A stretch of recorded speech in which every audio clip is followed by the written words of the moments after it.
Salamlar. Bu günlərim Google extensionların üzərindən keçəcək. Hansı ki, Google extensionların məğzi deyək, Google extensionların prinsipi deyək, sizin işlərinizin vaxtını qısaldır. Yəni bir işi icra eləyirsinizsə, ona yarım saat vaxt sərf eləməkdənsə, Google extensionlar vasitəsilə həmin işə 10 dəqiqə, 15 dəqiqə vaxt sərf eləyirsən. Bəs hansı Google extensionlar var və biz onlardan necə istifadə eləməliyik? Ümumiyyətlə Google extensionları yükləmək üçün gəlirsiniz, bax Chrome extension yazıb daxil olursunuz elə Chrome Web Store-a. Chrome Web Store bir növ Google-un loru dildə desək, Play Market kimi nəzərdə götürə bilərsiniz. Chrome Web Store-dan biz extensionları yükləyirik. Yüklədiyimiz extensionlar bax yuxarıya belə ikon kimi gəlib düşəcəkdir. Bunlar hamısı Google extensionlardır. Gəlin sizdən bir extensionu yükləyək. TikTok Pixel Helper. TikTok Pixel Helper extensionu bizə imkan verir ki, bu website TikTok Pixel-ə qoşulubmu? Daxil oluruq extension üzərinə və Chrome-a əlavə edirik. Add extension eləyirik və salam, artıq bizim extensionumuz yüklənmiş olur. Extensionun gəlib bura düşməsi üçün puzzle ikonuna daxil olub, buradan yüklədiyimiz extensionu, o ki, TikTok Pixel-i buradan pinləyirəm. Baxın, gəldi, düşdü, görürsünüz yuxarıya. Pindən çıxartdığım təqdirdə gəlib puzzle hissəsində qalacaqdır. Ondan sonra bizə lazım olan extensionlar, hansı ki işimizə yarayacaq extensionlar hansılardır? Gəlin birinci biz SEO üçün extensiona baxaq. SEO üçün bizə lazım olan extensionlardan biri Detailed SEO extensiondır. Baxın bu extension. Adı da okey. Baxın adı da indi çıxacaq. Detailed SEO extension.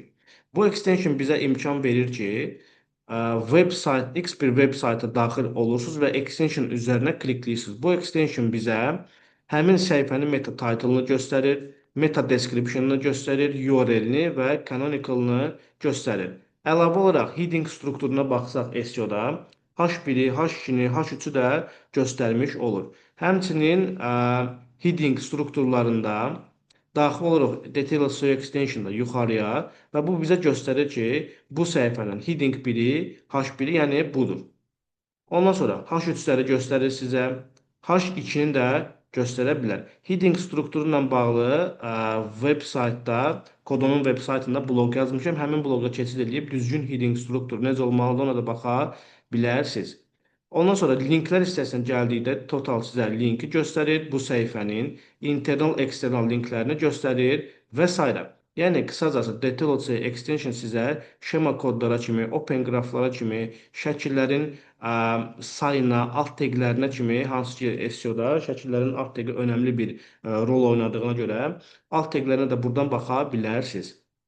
Əlavə olaraq Detailed SEO extension-da siz həmin bu saytın robots.txt faylına, sitemap faylına da baxa bilərsiniz. Tutaq ki, bu bizim ümumi sitemap faylımızdır.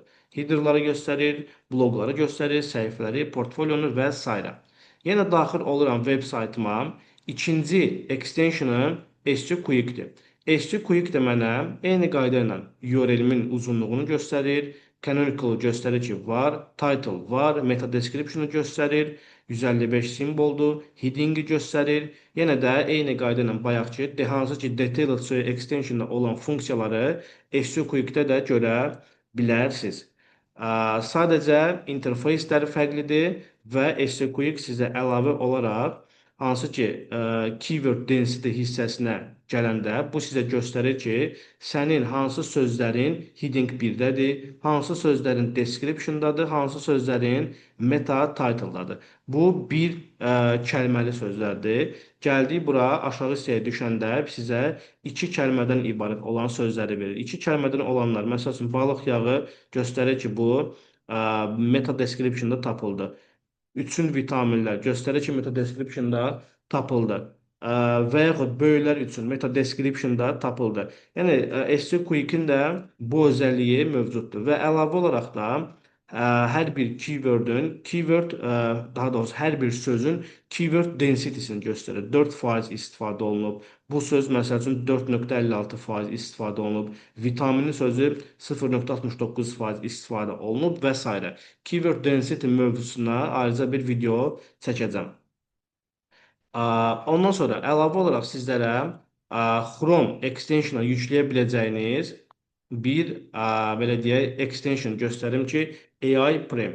AI Prem extensiondan siz hansı ki, bax bu extensiondan ChatGPT-dən düzgün şəkildə istifadə edə bilərsiniz. Məsəl üçün, daxil olaraq həmin extensionu yükləyəndən sonra, baxın həmin extension hansı ki, budur.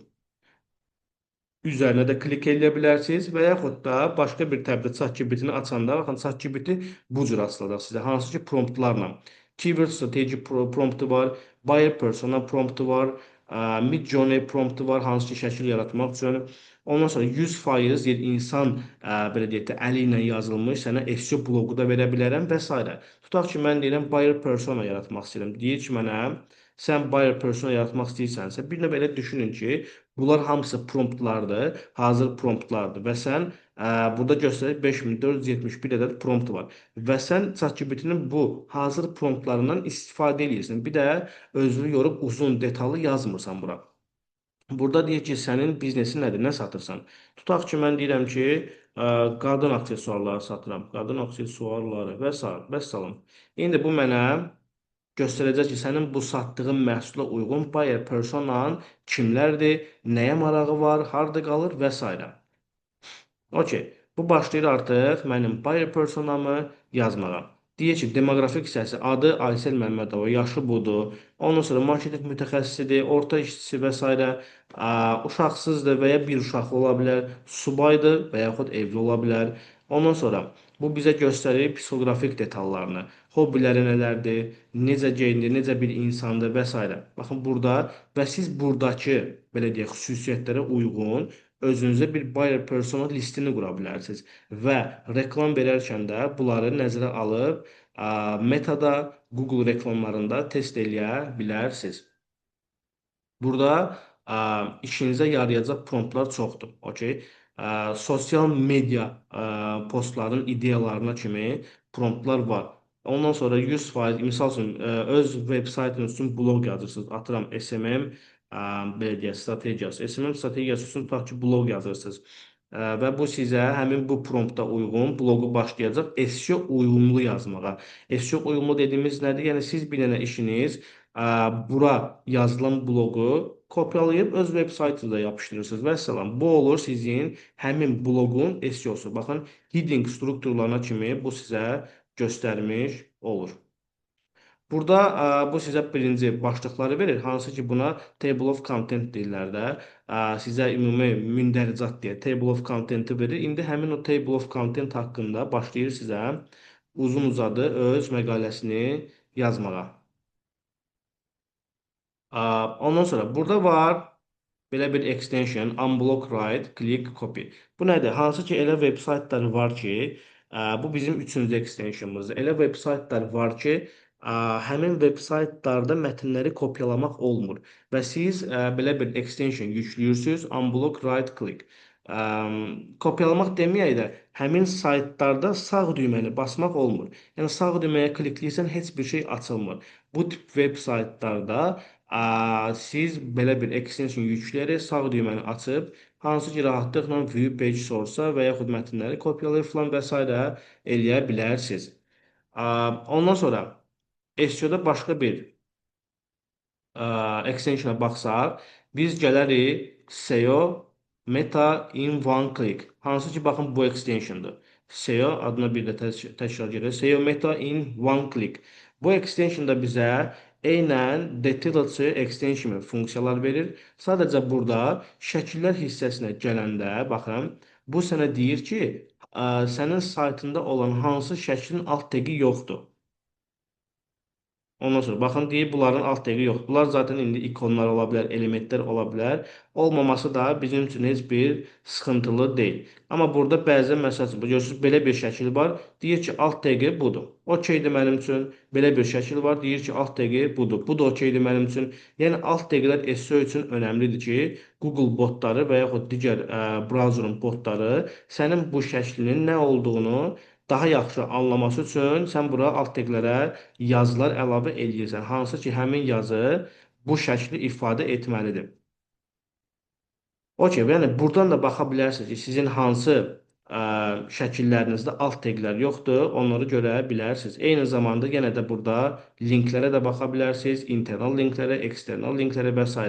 Eyni qayda ilə burada heading strukturunu da görə bilərsiniz və ümumi yenə də SEO belə deyək, addımlarına baxa bilərsiniz ki, hansılar olunub, hansılar olunmayıb.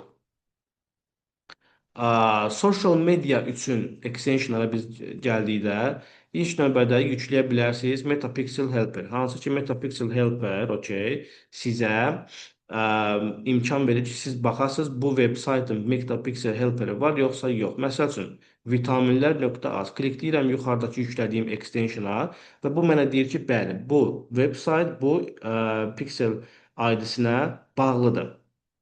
Əlavə olaraq siz baxa bilərsiniz növbəti extensiondan, hansı ki bu extension nədir? Webalizer. Bu extensiondan aha, baxa bilərsiniz ki, sizin veb saytlar harda yığılıbdır, hansı marketinq toollarından istifadə olunur və s. Tutaq ki, daxil oluram Webalizer extensionuna. Bu mənə deyir, bu sayt WordPress-də yığılıb, Tag Manager-dən istifadə olunur, saytın dizaynı üçün Elementor istifadə olunub, məhsullar üçün WooCommerce istifadə olunub, Live chat üçün JoinChat plugindən istifadə edirlər, SEO-nu RankMath-dan edirlər, analitika proqramlarına baxdıqda Yandex Metrika, Facebook Pixel, Google Analitika'dan da istifadə edirlər. Eyni zamanda Metapixel Helper-in növbəti toolu da TikTok Pixel Helper-dir. Bu da görürsünüz hansı ki mən bu səhifədəyəm. TikTok Pixel Helper-ə klikləmişəm və bu mənə deyir ki, bu səhifədə TikTok yoxdur. Yəni TikTok Pixel-ə bağlanmayıbdır. Növbəti səhifələrə gəlsək, növbəti yəni daha doğrusu extensionlara gəlsək, görək buradakı Instagram işləyirmi? Okey. Bu atdı bizi hansı ki baxın vitaminlərin Instagram səhifəsinə. Tamam. İndi növbəti extensionımız AppDoc-dur.